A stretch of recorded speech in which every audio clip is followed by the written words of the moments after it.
Hello friends, good morning. সবার সকাল তো আর শুভ হয় না। আমাদের পাশে একটি ফ্ল্যাটে 4 তলায় সাত সকালে আগুন লাগে।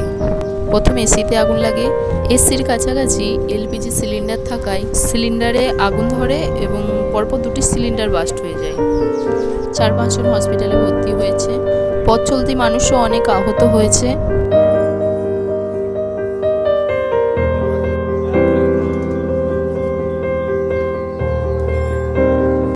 দমকল কর্মীরা আগুন নেভানোর জন্য চলে এসেছেন।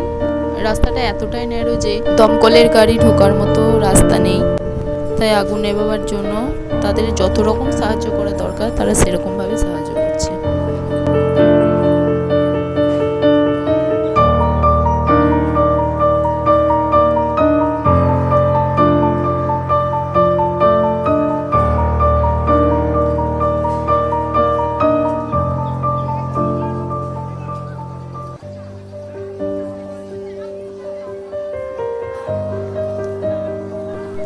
খবর পাওয়ার পরপরই পুলিশ প্রশাসন এবং আমাদের স্থানীয় কাউন্সিলর ছুটে এসেছেন।